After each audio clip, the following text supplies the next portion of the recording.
ચોમાસાના પ્રથમ વરસાદે જ ઉત્તર ગુજરાતની 5 નદીઓમાં ઘોડાપૂર લાવી દીધું। ઉત્તર ગુજરાતની નદીઓ તોફાની બની છે। લેવલ કરતા નદીમાં પાણી વહી રહ્યું છે વધારે। હાથમતી, બુઢેલી, ઇન્દ્રાસી નદી બે કાંઠે વહી રહી છે। બનાસકાંઠાની બાલારામ નદીમાં ઘોડાપૂર છે। અંબાજીની ઉકાંચલી નદીમાં આવ્યા છે નવા નીર। ઉત્તર ગુજરાતમાં અરવલ્લી, સાબરકાંઠા અને બનાસકાંઠા જિલ્લામાં ભારે વરસાદને કારણે નદીઓમાં ઘોડાપૂરની સ્થિતિ જોવા મળી છે। ભિલોડીની 3 નદીઓ હાથમતી, બુઢેલી, ઇન્દ્રાસી નદી બે કાંઠે વહેતી થઈ છે। આ તરફ બનાસકાંઠામાં છેલ્લા ઘણા સમયથી સૂકી ભટ્ટ પડેલી બાલારામ નદીમાં પણ ઘોડાપૂર જેવા દ્રશ્યો જોવા મળ્યા, જેના કારણે દાંતીવાડા ડેમમાં પાણીનો જથ્થો વધ્યો। આ તરફ અંબાજી પંથકમાં આવેલી ઉકાંચલી નદીમાં નવા નીર આવી ગયા છે। ઉપરવાસમાં ભારે વરસાદ બાદ નદીઓમાં પાણીની આવક વધી ગઈ છે। સૂકી ભટ્ટ પડેલી બાલારામ નદી બે કાંઠે વહેતી થઈ છે। સિઝનના પહેલા વરસાદથી નદીમાં આવક થઈ છે। નદીનું પાણી દાંતીવાડા ડેમ પહોંચશે। ખેડૂતોને આવતી સિઝનમાં થશે ફાયદો। તો બીજી તરફ બનાસકાંઠામાં ભારે વરસાદની આગાહી છે। દાંતીવાડા તાલુકામાં પણ સારો વરસાદ થયો છે। સીપુ નદીમાં નવા નીર આવતા સ્થાનિકોમાં ખુશી છે। ઉપરવાસમાં વરસાદને પગલે નદી નાળા જીવંત બન્યા છે। નાગરિકોને સતર્ક રહેવા જિલ્લા વહીવટીતંત્રની અપીલ છે। બનાસકાંઠામાંથી ભારે વરસાદને કારણે ઇકબાલગઢમાં ગળાડૂબ પાણી છે। બનાસકાંઠામાં ભારે વરસાદને પગલે વિકટ સ્થિતિ જોવા મળી રહી છે। બનાસકાંઠાના ઇકબાલગઢમાં ઘરોમાં પાણી ઘૂસ્યા છે। નાળીવાસ વિસ્તાર જાણે કે બેટમાં ફેરવાઈ ગયો છે। નાળીવાસમાં કેડસમાં પાણી ભરાયા। વરસાદી પાણી ઘરોમાં ઘૂસી જતા ઘર વખરીને ભારે નુકસાન પહોંચ્યું। મહત્વનું છે કે આટલી પૂર જેવી સ્થિતિ વચ્ચે લોકોની ચિંતા વધારે એ રીતે વરસાદનું રેલ એલર્ટ આપવામાં આવ્યું છે। રહીશોએ પાણીમાંથી ઘર વખરી બહાર કાઢી છે। મહિલાઓએ બાળકોના ઘોડિયાને પાણીમાંથી બહાર કાઢ્યા છે। વરસાદી પાણી ભરાતા રહીશોના જીવ તાળવે ચોંટ્યા છે। ઉપરવાસમાં ભારે વરસાદને પગલે અમીરગઢની કલેડી નદી બે કાંઠે વહેતી થઈ છે। કલેડી નદીમાં નવા નીર આવતા બનાસ નદીમાં નવા નીર આવી શકે છે। બનાસ નદી જિલ્લાની જીવાદોરી સમાન છે। સાબરકાંઠાના વડાલીમાં સૌથી વધુ 12.2 ઇંચ વરસાદ ખાબક્યો છે। આ સાથે સાબરકાંઠાના ખેડબ્રહ્મામાં પણ 10 ઇંચથી વધારે વરસાદ નોંધાયો છે, જેના કારણે કડિયાદરા, બડોલી, વડાલી, ખેડબ્રહ્મા સહિતની નદીઓમાં નવા નીર આવતા સ્થાનિકોમાં ખુશીનો માહોલ છવાયો છે। ઉપરવાસમાંથી આવેલા પાણીએ લોકોને મુશ્કેલીમાં નાખ્યા। નદીમાં ફસાઈ જવાની 3 ઘટના સામે આવી। દક્ષિણ ગુજરાતમાં મેઘરાજા મન મૂકીને વરસ્યા છે। તેવામાં કેટલીક જગ્યાએ લોકો તણાયા તો કેટલાક લોકો ફસાયાની ઘટનાઓ સામે આવી છે। ભરૂચમાં કપલ બ્રિજ પર ફસાયું। છોટાઉદેપુરમાં ભારજ નદીમાં એક વ્યક્તિ તણાયો તો આ તરફ પાનમ નદીમાં પણ યુવક ફસાયો। ભરૂચમાં નર્મદા નદીના વધતા જતા જળસ્તર વચ્ચે 2 લોકો બ્રિજના કોલમ પર ફસાયા।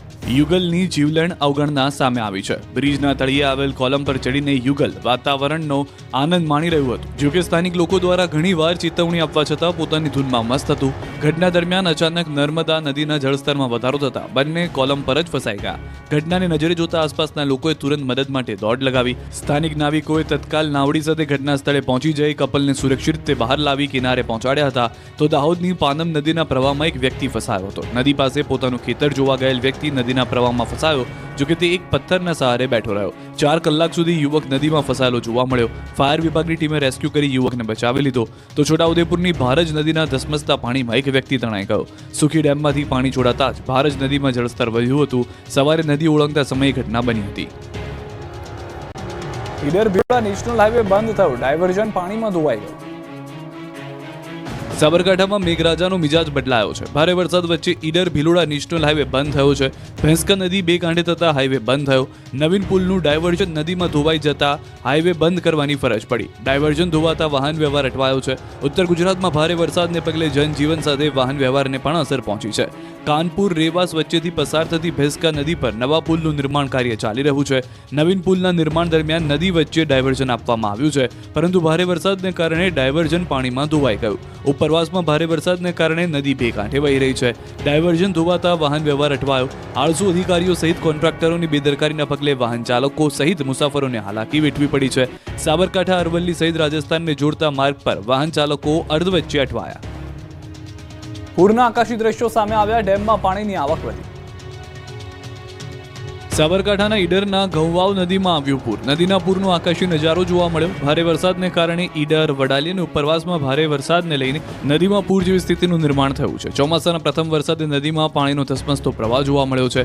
નદીમાં પાણી વહેતા ખેડૂતોમાં આનંદ છવાયો છે। બીજી તરફ રાજસ્થાનમાં ભારે વરસાદને લઈ મેશ્વો નદી બે કાંઠે વહેતી થઈ છે। શામળાજી, અણસોલ પાસે મેશ્વો નદીમાં નવા નીરની આવક થઈ છે। ઉપરવાસમાં વરસાદને લઈ મેશ્વો ડેમમાં પાણીની આવક થઈ છે। ઉપરવાસમાં વરસાદથી મેશ્વો નદીમાં પાણીનું જળસ્તર વધ્યું છે। મેશ્વો નદીના આકાશી દ્રશ્યો પણ જોવા મળ્યા। આ તરફ સૌરાષ્ટ્રમાં પણ મેઘરાજાએ વરસાદી બેટિંગ ચાલુ કરી છે। બપોર બાદ મોટાભાગના જિલ્લા કવર કરી લીધા। સૌરાષ્ટ્રમાં મેઘરાજાએ સવારથી ધીમી ધારે બેટિંગ શરૂ કરી દીધી છે. બપોર બાદ વરસાદનું જોર વધી ગયું. રાજકોટના પડધરી તાલુકાના ગ્રામ્ય વિસ્તારોમાં ધોધમાર વરસાદ વરસ્યો. જીવાપર સહિતના ગ્રામ્ય વિસ્તારોમાં ધોધમાર વરસાદ ખાબક્યો.